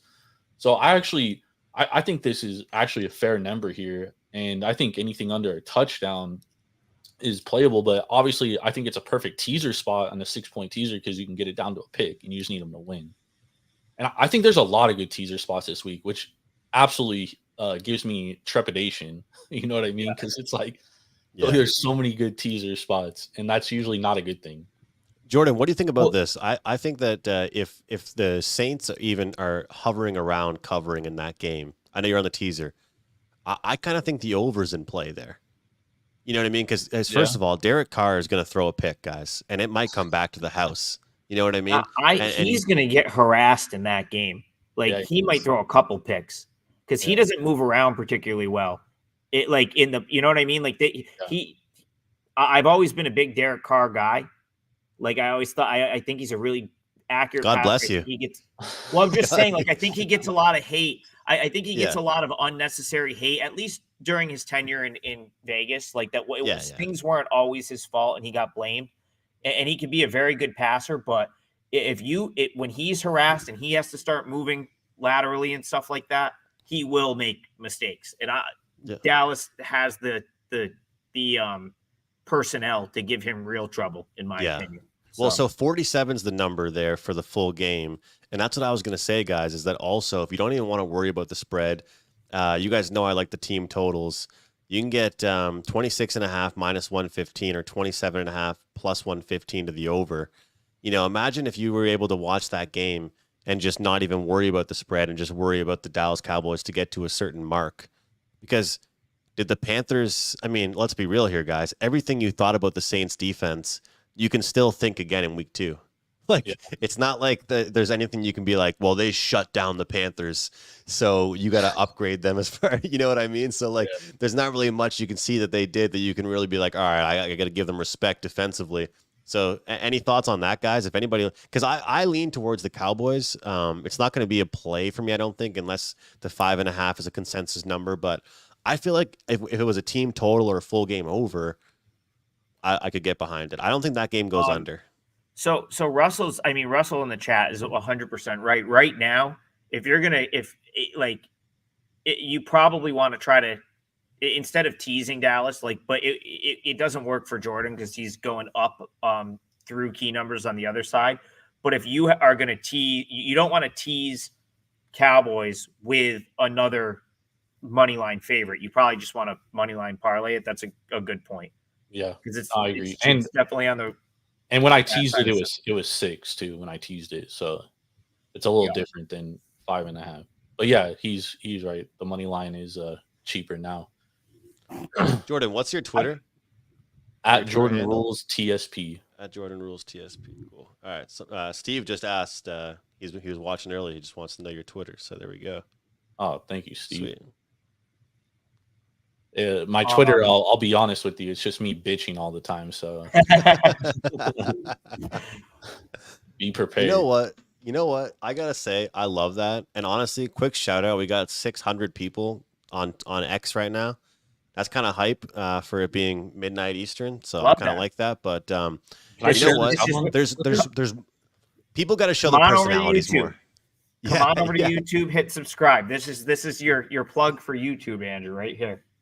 Yeah, honestly, Trig, I'm just thinking at this point, the YouTube's not going to grow unless we have one stream that's like, hey, guys, if it's only 20 of you, please just come. We got to do a YouTube-only stream because everybody else just loves the shit. I swear, Elon, what he did with Twitter, because people can scroll now and it'll be off to the side. Before you couldn't do that, but now it kind of messes us up with that. But what I was going to say, Jordan, is... And I told Trig this, and I'm being kind of vulnerable here, I guess, is that I want to kind of have more fun doing this stuff. It's supposed to be fun what we do, right? Or betting on sports and being in the content space and stuff.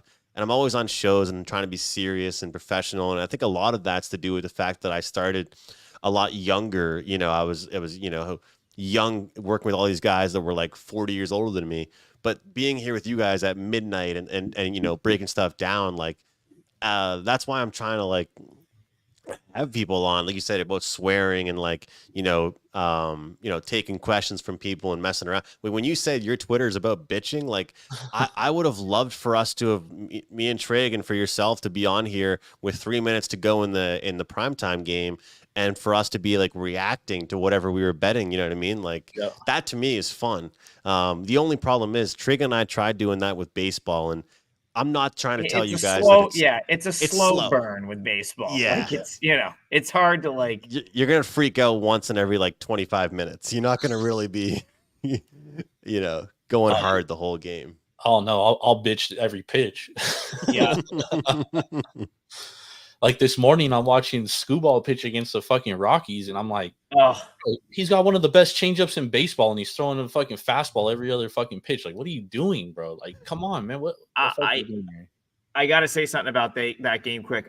I've never been more infuriated at a game that I didn't have a cent on than that game. So I did Brian Powers' morning show. I filled in for Zeno this morning. So I did BP's morning wager this morning, and that was the game I talked about. And this was early. So this was early in the morning. So we were filming this at like 8 a.m. Tigers were minus 200, and the run line was minus 1.5, minus 110. And I was like, listen, like the Rockies aren't going to use their best relievers. They're probably going to trot the B team out there. I said I rarely come on and like give out a home run line, but I was like, this is insane. Like this is so cheap for Scooble, even at minus 200.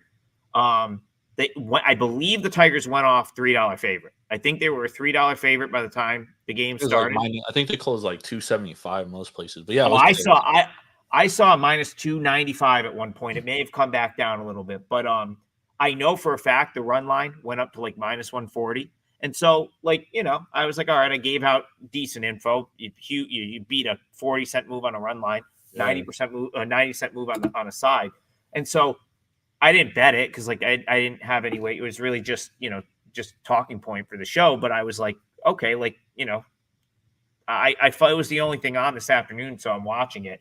And as I'm watching it, I think the same thing as you. I'm like, the Tigers it took them a month to get to this point, to this game, have Scooble at home against a team that's already at the airport, that like it is literally putting their B team out. Yep. And to lose that game, man, I'm glad I'm not a Tigers fan. Let's just put it that way. That would be as infuriating of a loss. Well, it's also too, AJ Hinch pulled Screwball at 84 pitches, and like he was just starting to get going in the 6th inning. Like he definitely could have gone another inning, but I've been telling Trig and AK the last like week, I'm like, dude, the Tigers are gonna make the playoffs, bro. They're gonna make the playoffs. And now this loss hurts a lot. Yeah, that's the thing, because if they win, I mean, this was a gimme layup, Scooble home. It's a Rockies team on a getaway game, dude. Yeah, that's as bad as it gets. And that's what I'm saying. Like the Tigers, to have the month that they've had to get to that point and know that if you get this game, it's probably like it's game on, right? Like it's, that was brutal. I couldn't believe it. And then to do it in the 9th and like to have your bullpen choke it away like that was your bullpen that's been absolute nails too. It's unbelievable. Yeah, that's tough, man. I feel for Tigers fans, and team's been playing good ball, man. And that was like that was a game you win that game, Trig. You're only 2.5 back of the final wildcard spot. Coming into today, I think it was like since August 13th, best record in baseball. Yep. Best run differential in baseball, best team ERA in baseball. Yep. And then you have a Cy Young caliber pitcher on the mound, and all your relievers lined up, and you can't. That's just, I mean, I gotta go show my face on the morning wager again tomorrow, and I'm gonna have to own up to that. Dude, I could not believe that he was just like throwing like 90% fastballs. Like, it's like, what is he doing, Yeah. dude? Like, it doesn't make any sense to me, especially because the Rockies are they're a bad changeup hitting team, most of them, and they're bad against lefties. 77 WRC plus against lefties, 27% K rate, second most in all of baseball, and yeah, just that's tough for the Tigers, man. It's absolutely brutal. Feel bad for them. Sayonara to the Tigers now. Their playoff Yeah. hopes are I, probably I down. was gonna say, I don't know how you. I just don't know how they like bounce back to make the playoffs after losing that game. I really do think that game was that. Well, You the know good what I news mean? is, Like I think that game was that big of a. I don't believe in a lot of momentum in baseball because you're only as good as your pitcher the next day. But I do think that they do have a big series this weekend against the Orioles, and the Orioles are fucking trash now. Like I'll be honest with you, and I'm an Orioles guy, to be honest. Did they get too overhyped, you think? No, I mean a lot of their issues are injuries. I mean, like their entire like rotation is hurt. Their bullpen. I mean, you lose Felix Bautista, he's the best reliever in baseball. Danny Coulombe's been hurt all year. I mean, they've just been thrashed with a ton of injuries to their pitching staff. But again, like Mike Elias didn't do them any favors at the trade deadline. He goes and trades Connor Norby and Kyle Stowers for fucking Trevor Rogers, dude. Yeah, it was bad. And Connor Norby's fucking raking, and you need a right-handed bat now, and you don't have one because you traded away. That was bad.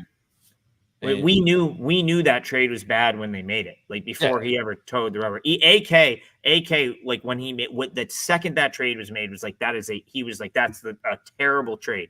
And I think he like bet against Rodgers like the first couple starts and hit every single one. Yeah, and the thing is too is like Mike Elias has made a lot of great trades. He's done a lot of good things, but now it's like the only thing people are going to remember from this year is that trade. And like you have all these assets to go get a player. And I know they weren't really going to trade for Jack Flaherty because of how the Jack Flaherty thing went down last year. So I knew Jack Flaherty was off the table, but you know, there was still enough ammo in that minor league system to go out and get a big arm, dude. Like go wow the Tigers and get Snowball. I thought I really thought that they were like I really thought that they could put a package together for Mason Miller if they wanted to. Like at one point. I do think Mason Miller getting hurt though kind of ruined things. It did kind of ruin it, but they literally could have gotten with that farm system. They should have been able to get anyone they wanted, like whether it be starter, Trevor Rogers. Yeah, that's wild. But to answer Andrew's question, I don't think they were overhyped. I think this was a scenario of a team that had not really faced much adversity in the past. Because remember, these guys won at every single level. They won AAA. Like all these guys, like Norfolk won AAA last year.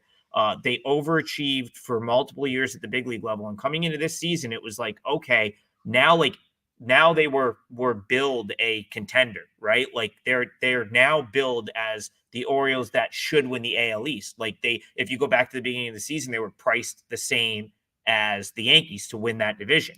And so I just think they got off to an insanely hot start in April and May when, games count the same in April and May, but they're not quite, Jesus Christ, here we go. They're not quite, like it's April and May, like teams are still sleepwalking a little bit. If you go back to June, I think it's like early June, they're like 5 games under 500. So from a betting standpoint, just like actionable info, from a betting standpoint, I mean, I still think you should be trying to fade them. Like whenever you can find a good spot, I think you should be trying to fade the Orioles if you can, because they still get priced off of their record, off of what they could possibly be. And they have real issues. And now there's guys that aren't hitting that they rely upon as hitters. Rushman's been cold, stuff like it's. I don't think that this is. Adley's hitting at 187 since July 1st. I mean, he's been. Yeah, I was going to say he's under 200 since the All-Star break. So I'm still playing against the Orioles, like when I can find spots. I cashed on Monday, I believe, I backed the Red Sox first game of that series. That was an easy win. It was a blowout, and I'll still look for spots to play against the Orioles when I can. I know nobody wants to feel bad for a baseball player because of the boatloads of money that they're bringing in, but that's got to be a shit feeling to like just have like that many days in a row where you're so bad like at the plate, like the confidence to like walk up to the plate and be like, I've been so bad recently, and I know that's part of the sport is like you go through good runs and you go through bad runs, but that's got to be tough. Like that's like it's like imagine an NBA player just going like 1 for 42 from 3-point range, and then just getting hot. Yeah, it does. It it happens, but that's got to be that's why a lot of people say like part of the game is mental. Yeah. Like honestly, I think part of the reason why I'm a shitty golfer. Number one, I don't put that much time into learning. But number two is that you can't, when you're having a bad day, you can't work harder to be better. Yeah. Like if I'm playing basketball, I got to work harder with my rebounds if I'm not shooting the ball well or defensively. In golf, you can't work harder. Like, you know what I mean? In baseball, if you're not swinging the bat, like you can't, you can run the bases harder, I guess, but you still got to get on base. yeah, you still got to get there yourself. Yeah, guys, we looked at some of the reactions and stuff like that. We can kind of go over them, but I wanted to mention something that, you guys know I like props. One thing that is kind of big for me, and I'm curious what you guys think and anybody watching, like I love betting receiving props on running backs. I find a lot of the times you get discounts because, of course, they're running backs. They're expected to get way more attempts on the ground. Justice Hill was one that cashed super early. Like I think it was the 4th play of the game. It cashed for Baltimore last week. One guy I've got circled this week, guys, is someone that unfortunately tore my Green Bay Packers apart, and that was Saquon. And I think that his number for receiving is going to go over. It's 15.5. He's hit it in 4 of his last 5 games here. And the thing with him, you guys know how explosive he is, how fast he is. If they give him a good spot to catch the ball, he can do this with 2 receptions, I think. And looking at some of his numbers here, his longest reception in his last 2 games, 18 and 46. Well, the number here is 15.5. So all we need is 1 catch, according to his longest reception, just to come in and grab this one. He doesn't drop a lot of passes because, of course, all his balls he's being thrown are only 5-yard touches there. So, I wanted your guys' thoughts on that. I mean, look at a couple different other guys as well that kind of stick out to me over here. And even one as well here, I think, is Breece Hall. His number to me, it still shocks me, 26.5 for this week. You've got Bijan Robinson, who I still think is not being aligned correctly. So any thoughts on that, guys, with running backs but receiving props? Well, I'll comment on the first 2 because I have opinions on the first 2. So one, Saquon is playing behind an offensive line for like the first time in his career, like a really like legitimate offensive line. Dude, Trey always shits on the Giants. Okay. Had to make that throw to first. We got a W. All right, we're like a legitimate offensive line. Dude, anytime shit on the Giants. So like he's behind a legitimate offensive line for literally the first time in his career, because the only other time the Giants had a respectable O-line when he was there, he was pretty much playing hurt. Because you got to remember, like Saquon early in his career, it was like he was almost always like playing through injury or hurt, couldn't finish the season and stuff like that. Then the last couple of years before when he was still healthy, I mean, the Giants O-line has just been a complete abomination, just dreadful. So you gotta, like, I think right now, like if you're a prop guy, like you probably only have another week or 2 to take advantage of like Saquon props before they're just going to be like juiced to the moon. And the same thing can be said for Breece Hall, because remember, this is Breece Hall year number 2 off the ACL injury. So like you almost have to like be okay with like his, like look at what his numbers are last year and like bump everything up a little bit, because I don't know that he was like ever really like fully back last season. Yeah. So those are 2 guys. I think you got to get them early because their production's probably going to be so good that by week 4, you're probably not going to have any value in a Saquon or Breece Hall prop. So I don't mind either of those. Yeah. I'm not a prop guy. So as Trig was talking about, I don't have any opinions on the props because if I did say anything, it's probably going to go the opposite way. So I've always felt that way. Like I don't really bet props often, and I just feel like I don't understand how to appropriately gauge the market, like and actually like make like those are just like general thoughts based on like yeah, my observations of the teams. I yeah, don't know how to quantify that against like what the number is. So like yeah. that's why Well, I don't I really yeah. bet agree. them. I One thing agree. I'll say, guys, like I mean, you guys handicap college sports heavily, so you guys know how many teams there are. But with props, like I can open up a couple of the websites that I use, and you can look at team rankings, you can look at all this different stuff. But there's like hundreds and hundreds of people. So if I really wanted, like, there's a reason, and I'm going to be straight with you guys. Obviously, tonight was a 5%, so it was my only play of the night. But there's a reason why most primetime games, I have more props than I will per game average on a Sunday football. Because I Yeah, just literally I'm not going to have something on every single Sunday game. But one thing I'll say, Trig, about the props, like you were talking about, I think the hardest part is thinking that something's going to be easy and it's not. Like, I mean, I know that sounds so simple, but like when you look at, for example, look tonight, who was it that everybody had Hill over Kincaid. on yards. Yeah, yeah, Kincaid, of course, Kincaid. But like you look at a guy like Hill, do you think anyone wants to bet his under? No, Nobody's trying to take Tyreek Hill under. But that's the thing, is that there's so many different bets out there. And I was talking, Jordan, with Treg on last Sunday. Some of my favorite prop bets to make. Like everyone gives him shit for taking like ugly, teams. yeah, For me, my thing is I like taking ugly players in prop betting, because you can get their completions and yards. Like here's an example to lead us to another pick, is that I think Gardner Minshew over on passing yards is a good bet this week. And I'm not taking their spread. I'm not yeah, taking them anything else. I think he's going to have to sling it. Like I think that anytime he's making a play, he's going to throw the ball. And I think, based on the number of 200 flat I'm seeing for his number here, this is a guy that can still put up numbers. We've seen 257, we've seen 224, we've seen, against some of these defenses. And, I understand Baltimore's defense and kind of what they can do, but at the same time, I wouldn't be shocked to see him throw the ball on them. And I'll tell you what, guys, another guy that I think is extremely, extremely, I don't want to say underrated, I guess, but doesn't get the credit he deserves. Baker Mayfield has casually been one of the most continuously best completion percentage, or I shouldn't say best completion percentage, but solid completion percentage, putting up big numbers. And sure, some of the games he has put up good numbers. It's been like when games are a little bit out of play. But I mean, let's look at some of these numbers he's put up. We got 289, 349, 337, 309.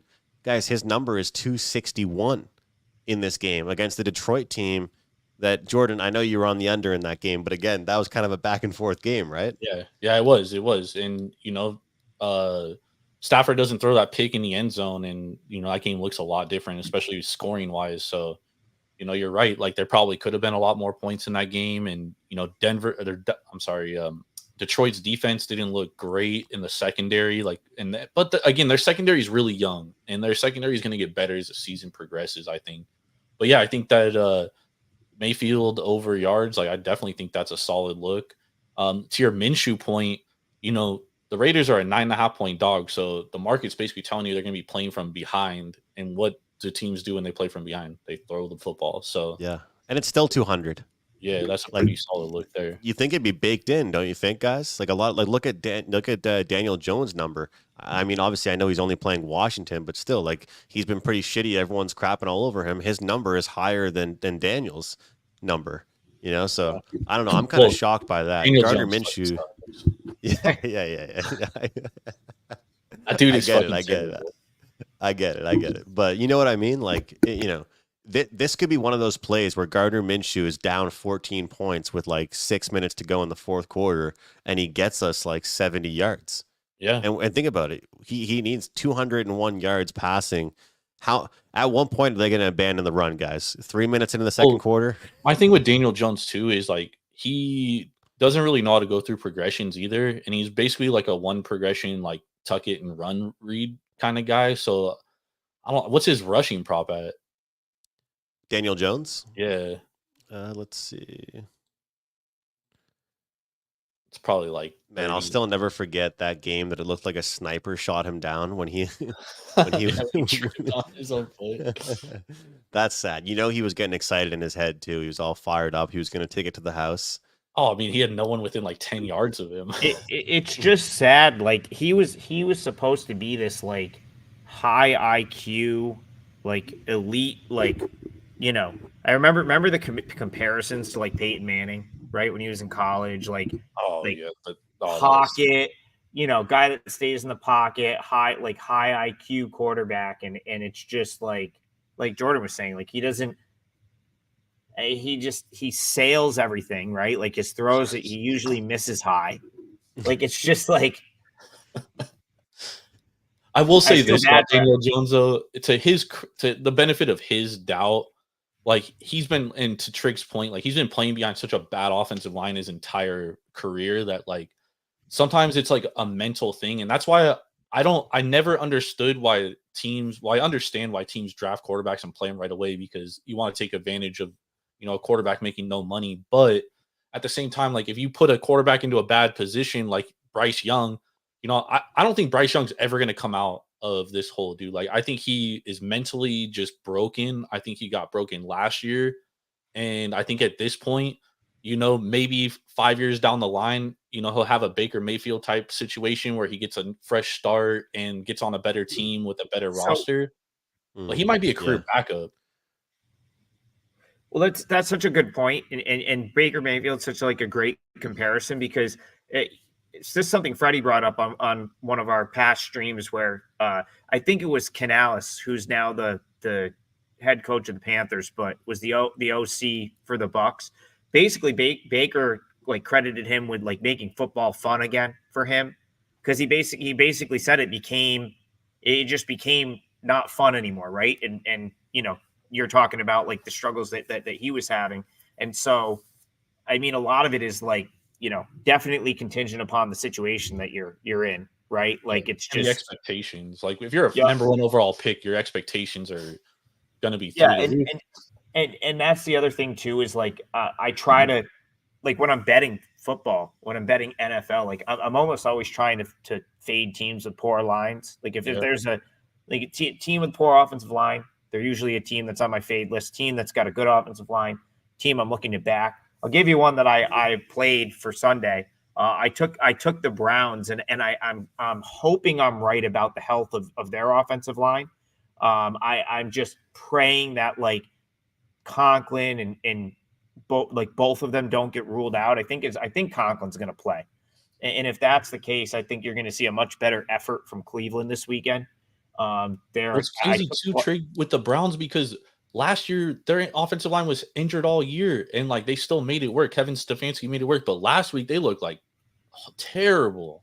Yeah, do you know, Jordan? I wonder. Sometimes I think like a team like that, like when guys are ruled out week of, like I really think it's tougher when guys are ruled out week of than when it's like, okay, now this is what we're rolling with, and we've improved as a team because we've got other guys getting first team reps. So like I do think the Browns were a little bit snake bitten by like the fact that like I don't think they expected all week maybe not to have both of them, and then they got to game day or maybe like Saturday or whatever, and they were all of a sudden down a couple offensive linemen, but like they looked horrible against the Cowboys. Yeah. Absolutely horrible. That's the thing, guys. Like, I'm a big contrarian as far as like saying to people sometimes like, did this team look good or did the team they played look bad? And like, there could not be a better example of a game like that. Like, did the Cowboys look good or did the Browns just suck? And it's like and then the answer really is both. Both things can be true at the same time. But I mean, guys, again, not to just I know you guys probably might not want to get into props too much, but I do think the props can kind of help with your research on games. Oh, for sure. Why would we not take just if anybody likes the Browns, and if you guys do, why would you not take just Deshaun Watson rushing yards? The guy, like you, Jordan, I think you talked about progressions. I think you were talking about maybe Daniel Jones. But when you look at a guy like Deshaun Watson right now, even you talk about the offensive line, guys, he pretty much has time to make like the slightest read in one direction, and then he's gone. Like, and that's also a fault on him. Like, he had guys open right in front of him, He but he missed a lot wasn't of even. throws. Yeah, like we were at home watching, and we saw on our TVs that a guy was open, and he threw. So I'm just thinking that might be a good one to look at. But check this out. I think this is kind of interesting here. Looking at the numbers here again, like the ways you can make money on bad teams. Like, look at this number for 30 and a half pass attempts for Daniel Jones. You asked me about the run. Yeah. I mean, the number right now is 30 and a half for him to go over. If the Giants are throwing 30 and a half times, or if they're throwing 30, 31 times, dude, I don't know if that's a good recipe for them to win a game. No, you know what? I got to say, like, this came up prior to their week 1 game, and I think McKinnon's brought it up, and I think his over hit, and I think his passing attempts over has hit like quite a bit, but I don't know if I'd want to get involved with that this week, because I kind of feel like the Giants might be playing it with a lead. Like, I kind of feel like the Giants might be playing with a lead this week. I'm not saying I love them in this game necessarily. I don't really have much of an opinion in this one, but I feel like they could be out in front against the Commanders, and it would kind of kill any shot at like getting passing yards or pass attempts from Jones. The other thing too is that the Commies secondary is terrible. Yeah, they have a really bad secondary. So maybe they do throw the ball a lot, but I don't know if I'm Brian Dable, I'm not going into my game plan being like, oh yeah, we got to have Daniel Jones drop back 31 times. Well, the problem with that, the Commanders have a pass rush though. They make up for their bad secondary. They make up for their bad secondary with a pretty solid front four. Like, they didn't really get home last week though. No, but you know what? I gotta be honest. But you're right. The Giants line sucks. Yeah, like the Bucks actually kind of impressed me last week. I'm glad I backtracked, because I did think I would end up on Commanders plus 3.5, and I didn't. So I'm happy I kind of like backtracked there and stayed off of it. But I actually left that game pretty impressed with the Bucks. Like, they thought they were going to be a fade for me. I still think the Lions might lay them out this week, but I don't know if I'll bet that. Definitely not going to bet it at the current number. That might be. I mean, I suppose you could use them in a teaser. If they're up at like 7.5 now, you could definitely use them in a teaser this week. Jesus Christ. Anthony Richardson over 48.5 is minus 137 rushing. That's crazy. Quarterback. Man, Anthony Richardson, that dude is incredible and also makes some of the dumbest fucking decisions ever. It's insane, dude. He made a throw that maybe like 3 people in the league could make last week, and then he follows it up with like an interception that you're just like, bro, what are you throwing to? Like, what are you looking at there? It's crazy. He's ultra talented though. I felt like that game was played at a pretty high level. I thought Texans Colts was a really good game. Yeah. I could see both those teams being pretty solid this year. I think the Texans are the real deal. Like, I thought they were going to come into this season and have a bunch of expectations and maybe struggle with it, and they might, and maybe they still will. It's very possible they still will, but Stroud is just he's just solid, nasty. Dude. Like, yeah, he's good. Dude, they have and then you've got all sorts of weapons in the passing game. You've got Mixon, you've got a decent line. Like, the defense is pretty good. Like, I don't think they're that far down the list of like options in the AFC right now. Obviously, the Chiefs are the best, and they're the clear number 1 team in the league until proven otherwise. But the Texans aren't, especially after watching the Bengals last week. Like, the Texans are not that far down that list at this point for me. I was reading something about Joe Burrow, like having like he still has an injury to his throwing arm or something. Certainly looked like it. Yeah, I mean, he that was a. And what do you think about that game? I think there's Bengals. I think there's like sharp Bengals money in the market, which is I don't know if I that. mean, That seems kind of like what Arthur DeCesar was saying on Wager Talk today. It's like there's been so many plays that have become like so sharp they're public. Like people Yeah. have Yeah. gotten so obsessed with the splits and all that kind of stuff that it's like if Yeah. everybody's on that side now, is Look it at really a Miami. I'd sharp argue side that. anymore? I'd argue Yeah. that happened in the Texas State game tonight. Yeah. I think that's what I think that ultimately happened in Texas State. I think it was like a really super sharp play at 3 and at +2, and then like the world piled on. And I don't think I didn't hear a single person on Arizona State. Yeah. Like, and it does happen quite a bit. Yep. Now, I don't know what Yeah. there is to it, but it's because I've- info's available now. Information is widely available now. Yeah, I don't put a lot into betting splits, but I also don't like being on a side that everybody's on because Same. casinos don't get built, that way. So, Yeah. but I'm it's a not good saying point. it like sways me or anything. Like, I have my handicap. I stick to my handicap, especially in baseball because like, numbers will move against me in baseball sometimes when I play something overnight, and I'm like, dude, I still think they win, and they win, but I don't get the best number, and that sucks. But then there's times where like, and then there's you had a 35-cent CLV move the other day with the Red Sox, and they lost. So it's like it goes, like Yep.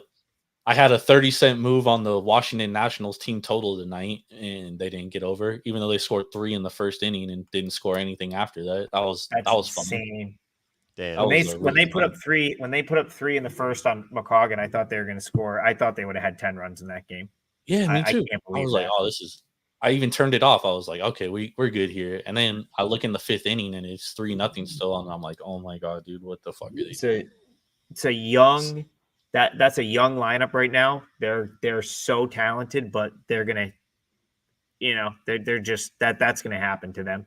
Yeah, I would be firing on Nats though. Whenever you can, if you bet baseball, if you're still betting baseball like we are, I would try to find your way in with the Nationals whenever you can. Whenever there's a spot pitching and combo that's favorable, because the upside in that lineup is insane right now. Yeah, it just sucks playing the Marlins because you don't have a ton of value on them. It's Yeah. tough to lay like -180 with the Nationals, dude. The couldn't. spot was yesterday. The spot was yesterday. I had them against Freed money line. That was my. There you go. That was my best There you bet go. from Tuesday night on our podcast. I love that spot. I think they're a team that you could back, but I'm with you, Trig. Like I look mostly to back them as a dog than I do a favorite. And even today, I wouldn't have backed them at that price. That was crazy. No. I mean, I think they were. What's really crazy is like someone asked me for like a parlay on the first pitch show. I did Wager Talk first pitch earlier, Yeah. and I gave him Tigers Nats, and I was like, this parlay is +115. That's a gift. They both lost. Just That's always that's baseball, man. That is baseball, bro. Yeah. That's why I love it. One thing can happen in an inning, dude, and it just changes the whole outcome of the fucking game, dude. One bad error is Honestly, even though I'm supposed to be a Jays fan, there was no better feeling than when I was on Jays team totals like all year and they'd lose the game, but I'd hit the team total. They lose like 5-4, like 6. There was a game against Philly. They lost, I think it was like 8-7 or something like that, or 9-8. It was a weird score. Yeah. And the team total cashed in like the second or third inning. That's a very rare baseball is score. crazy. Yeah, exactly. Baseball's crazy though, man. Baseball's nuts. Baseball. What do you think about your Jays, Andrew, going into next year? What do you think about the trade deadline? I've been liking the young guys right now. That's kind of what I will say is like I've been liking where the young guys are going. I feel like almost like it brought some type of pop to the team. Yeah. Since the deadline, I felt like they got rid of they did more than I thought they were going to do. Really, and it was good to see. I was shocked by what Bo came out and said the other day. Like I was like, dude, everybody thought you were like halfway out the door, and now he's like, no, me and Vladdy are gonna be here. This is like our team. Like we're gonna grow together. Like my goal is to stick with Vlad. And I was like, dude, like Jays fans were already writing you off. Like we thought you were gone already. And now he's like all of a sudden he's back and all in. But Jordan, it's disappointing. I blame the office, the front office. They've got so much money, like this team. And what were we, top 6 in payroll? But they And tried to go out and get Shohei. They did trade away Teoscar, trade away Gurriel. I get it with Shohei, but like I feel like a fool for even believing that was going to happen. I feel like a bitch for thinking that we were gonna get Shohei, man. The thing with Teoscar though, honestly, Andrew, is like they needed a bullpen help, and they got Eric Swanson, and at the time, Eric Swanson was like one of the best relievers in baseball, and Teoscar was going to be due for a contract, and Teoscar went to Seattle, and he was fucking terrible last year, and the Dodgers basically got him at a discounted price this year.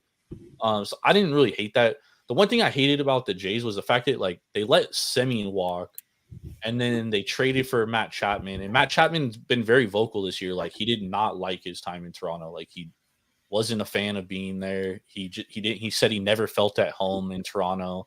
And that's just how things go sometimes. But Semien had a great year in Toronto, and they let him walk for nothing.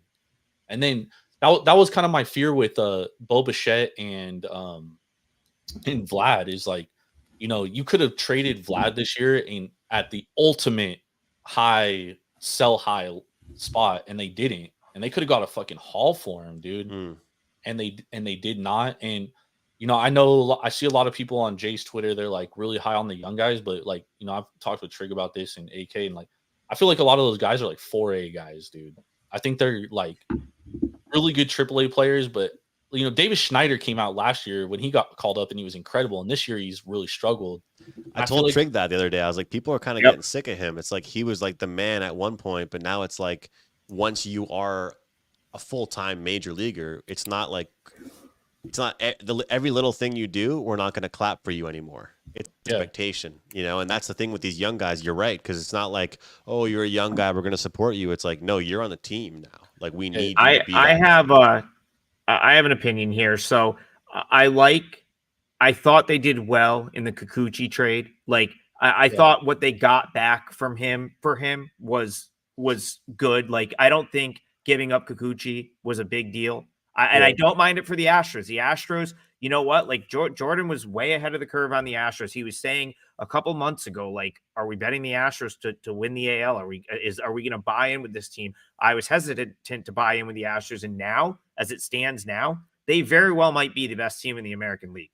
And if they're not, they're second, right? Like they've emerged. And so now for them, the Kikuchi trade looks great because you need an arm like that for the postseason. But we're talking about the Blue Jays, what the Blue Jays got in return, Bloss, he could pan out. He's got like the makeup of a guy that could end up being like a pretty good starter.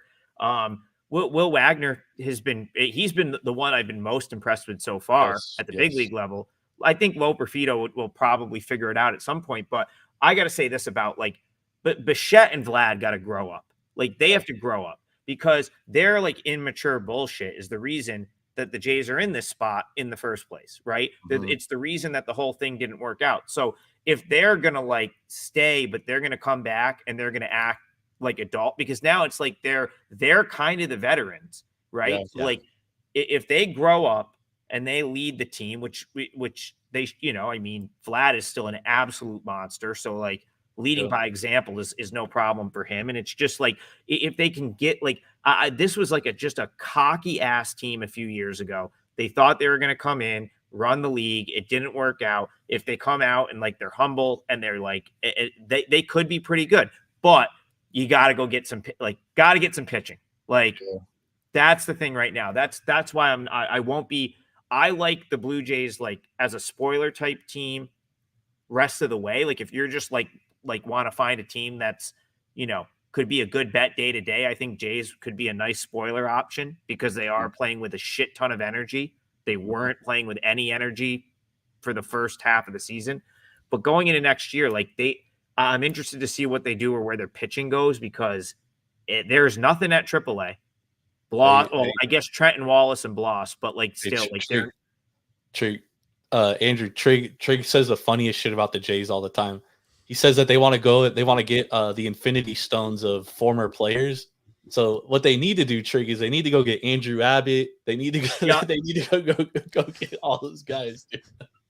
They just accumulate like players' kids. That's what they love. Yeah, doing. yeah, I'm yeah. surprised they let You're, Biggio go. you're right. Surprised they let Kevin Biggio go. You know, I will say, if we were to post a link or a poll and say which team has more trouble bringing in like Americans that don't want to go to Canada, the Raptors or the Jays, I'd probably say the Jays. Well, Like yeah, they, because you're in the summer. You know what I mean? And like, yeah. But then again, you'd think that at the same time you're in the summer, it's still warm in Canada too. Like that's if you true. go to the Raptor, the one thing that people have to understand is like, and I know not everyone's going to care about it. When you're a pro, everyone loves you no matter where you are. Like everyone Or besides Canada's team. Vancouver, yeah, unless you live in Vancouver, because a lot of people from Vancouver they actually cheer for the Mariners Yeah, because they're closer. You know, what I mean, they're in like Canada's a big country, obviously. So like, but other than that, like I live nowhere near like Toronto. and you're a You know big what I mean? Jays. It's like a 2 hour flight for me to get there. But I'm Yeah. a Blue Jays fan, right? And that's what people have to understand is like for the Raptors, you know, people in my city, like I said, it's like you know, we were there was a massive like parade. We were going to like our downtown area and there was like massive TV set up. We were getting like hammered, like walking around the cities, like chanting "Let's go Raptors" during their playoff run, and we don't even live anywhere close to the city. So I feel Yeah. like that's definitely something for. I mean, you talk about Matt Chapman. That's definitely a factor, I think, for the Blue Jays. It definitely is. But Matt Chapman, he's a California kid. You know, he's basically been in California his entire life, and you know, he just, you know, I'm from California, dude, and I want Mhm. nothing to do with snow, dude. I want nothing to do with the East Coast, bro. Like, I don't ever want like you guys can have the East Coast, bro. I will gladly give you all that. But if you gave me a choice between San Diego and Toronto, I'll take $10 million less to live in San Diego, and they got higher taxes, and I'll still fucking take San Diego. Oh man, we don't even want to talk about Canadian taxes. All right, I Oh yeah, don't. you guys probably got high taxes too. But my Uh, my point is that like sometimes with free agency and stuff, like I do think the Jays have to overpay to get free agents. Like they Yeah, offered Shohei more money than he took in LA, and he still took the Dodgers over the yeah, Blue Jays. And I think yeah. that was kind of the thing with Semien too. Like I think they tried to re-sign Semien, but Semien took, you know, the Rangers deal. But I mean, bro, we're sitting here, and I think the Blue Jays are a good team, and they have a ton of money, which you talked about, and there is a lot of good free agents next year. Like Soto, they could definitely be a player for Soto, whether he wants to go to Toronto or not, I don't know. But you know, a player I could definitely see going to the Blue Jays next year, Anthony Santander, and he's yeah, gonna that get a makes bag, sense. dude. And that it's a good fit. They need an outfielder. They need a switch hitter. They need because they don't really have like a ton of left-handed hitters. Well, now they do with the young guys, but I don't know how good they're going to be next year. But you get a bona fide guy that you know is going to hit 35 plus home runs a year, and Anthony Santander to hit behind Vlad and you know put Bo Bichette. This is the other thing about Bichette too. Someone needs to tell this motherfucker he cannot play shortstop because he's not a No, good shortstop, dude. no, Yeah. no. And that was I gotta part of the say, reason why Trick, they got rid of Semien. people are probably laughing at the title of both of our tweets. Mine was Bills Dolphins post game week Yeah, 2 and week 2. I don't care. It's just hilarious. People, we got yeah. 800 people in here now, and when they're clicking in, I love it. I love this conversation. But no, this is great. And you know what? You're right though, Jordan. Is that they're gonna keep going after these free agents. Yeah, They're not gonna go down swinging. Like and you know what? It's funny. It even happens in hockey. I'll tell you. It even happens in. Look at the teams that have done well recently. It's a big yeah. problem right now in hockey because Interesting that they're bitch not. about the injury thing, huh? It's what? The injury thing in NHL where the like players can they can hide players on the injury Oh for no, the no, whole I season. won't. I won't do that. I won't do that. Yeah, I was gonna say more so it's about true like though. bringing players to Canada and stuff like that. Like, look at number one, it's about taxes, but number two, a lot of hockey players they don't want to be recognized. Like some guys are built for like Really? the New York City, and then some guys are built for playing in like Montreal or like some of these but like look at Florida and a lot of players that played for Tampa Bay said Yeah, that it's awesome. They can go out on a golf course and nobody would recognize them. You know what I yeah. mean? If That's you're true. from you know they're one of the best teams in the league. They won multiple Stanley Cups, and also guys, Vegas, Florida recently, Tampa Bay twice. I think 4 of the last 5 Stanley Cup winners have come in no income tax states. Like Interesting. I it's did a real not big think about problem right that. now. It's a real big problem in hockey right now because a player willing to go to Nashville after taxes, if he takes even like a few million less compared to if he went to a place in Canada or New York or whatever. I'm not as familiar as the American tax stuff, but it's definitely a real problem right now in the NHL because when you're talking about NBA or MLB, what's a few $1,000,000, right? In Yeah. in the NHL, there's a big difference between 7 million and like 9 million. Yeah. Oh yeah, It's that's a really good point. it's Point. yeah, That's a I good know point. nothing about hockey, so I don't like. It's just Yeah, I mean, not that is a great point. I never thought about that. it's And now that you interesting to say me. that, it makes sense. it's sad. It's sad because you need to get guys that are willing to go to those meccas, like the big, the free agents to go and sign with some of these big teams. But Yeah. they're in free agency. They're gonna be like, you know what? It's the end of my career. Like a lot of guys will end their career in like San Jose, Anaheim, like even But just the beautiful weather San places. Jose has like a lot of taxes.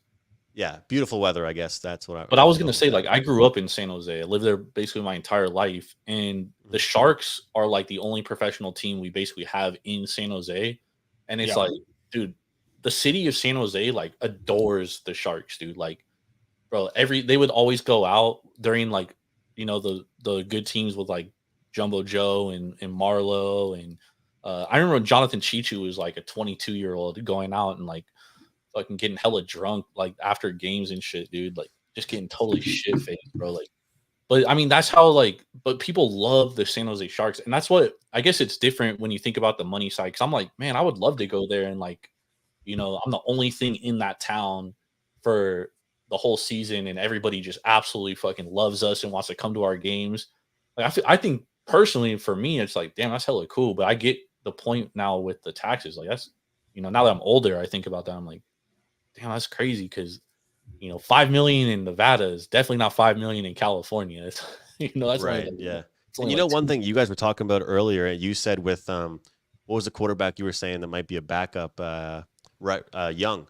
Yeah. It's a big thing in hockey too. Is that a lot of times these guys that are like, let's say not number 1 overall, but let's say you get drafted number 5, right? Okay. You might be better off getting drafted number 15 because the team you're going to go to is not going to be absolutely ass. So like you're going to be able to fit in. Like if you're the best player on your team and you're drafted 15th overall, you're going to absolutely hate your life the next 3 or 4 years versus if you're like a middle 6 guy or even a bottom 6 guy and you're playing on like a decent team. Yeah, that's true. He's like, hey, buddy, like, congratulations to you for going number 5 or 6 overall. But like, I'm actually on a good team, Yeah. So Yeah. it's kind of interesting. Yeah, that's a good point. That's a good point. Trig, you Like, would like you? anything tomorrow in MLB? I'm kind of looking through it right now. I Man, think I found a lot of these teams just do not want to like give you starting pitching overnight, which is yeah, they don't. like It sucks. so that's so. I mean, just like quickly sort of looking. I kind of like overnight pretty much at this point. I really don't play much overnight. The only time I play overnight is if I've got like a pitcher that kind of has been on my watch list, if you will, and I think I'm gonna miss a number if I don't play them, like because like they were someone I wanted to play. So that's really how I like bet overnight at this point. If not, I typically bet like really early. I'm on the East Coast, so I'm usually up early. I'll bet like early in the morning. Yeah. Kind of as they're announcing starting pitching. But let's see. As I found the spot, dude, tomorrow. all right, let I me see love if that. let me love see that. if I can let me see if I can figure out what I think you think the spot is. Okay. I think I really love this play. Let's see. I mean, I gotta get my lines up, but I mean, the A's lost today. I haven't seen how big of a favorite are the A's tomorrow? Do we have a line? I don't think that's what you like. Their consensus right now is like minus $1.27 ish against Crochet. I actually don't hate that one, but no, I don't hate that either. Basto's been throwing the ball extremely well at AAA, and he's playing a AAA team tomorrow in the White Sox. So that is true. That is true. And Crochet at this point too is like he's on a pretty strict pitch count in basically every start. Yeah, they're not letting him go over 70, dude. They're pulling him.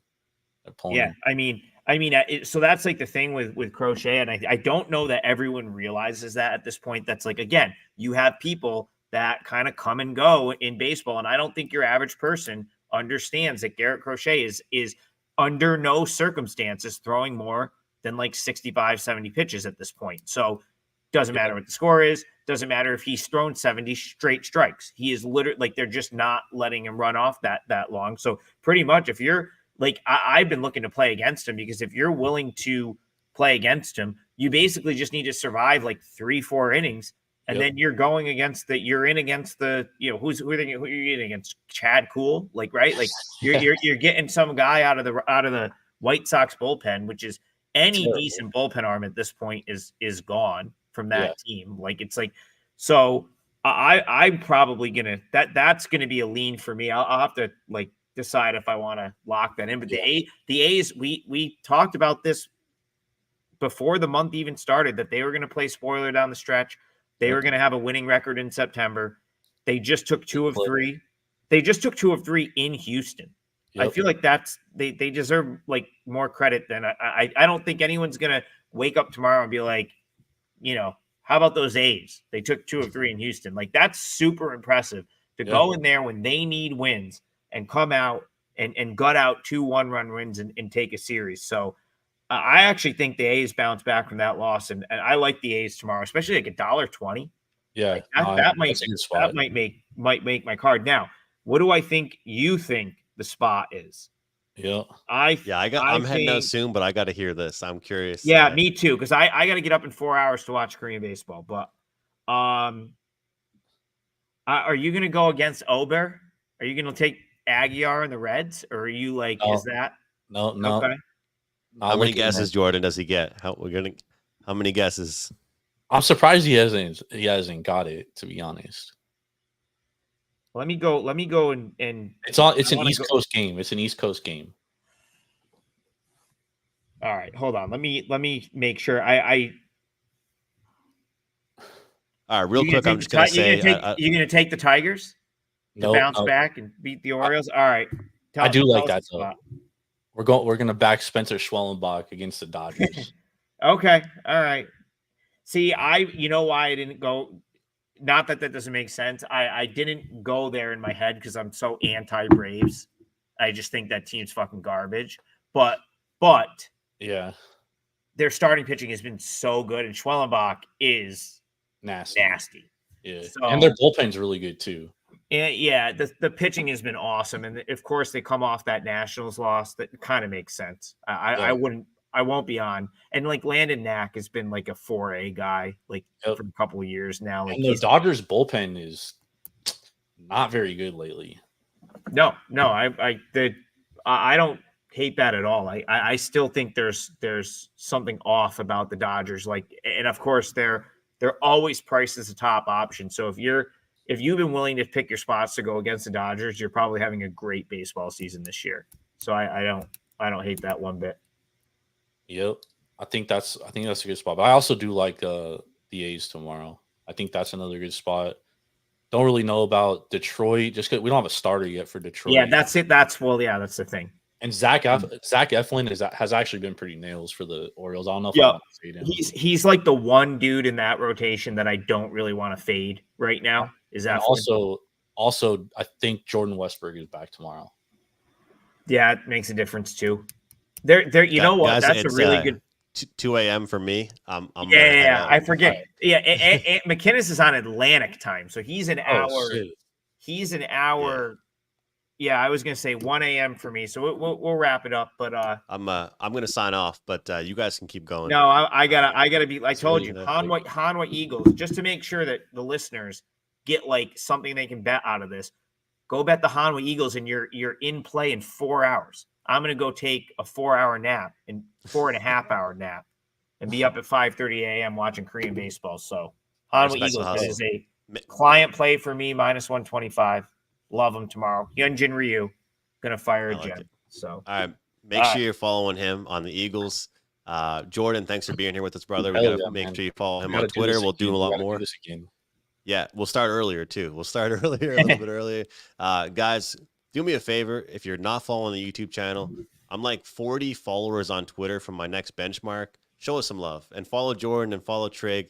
But I've been stuck on this benchmark for a little while, so show us some love. Give us a follow on Twitter or YouTube, and let's get it going. So thanks for watching, guys. We'll see you next time. Yes, sir.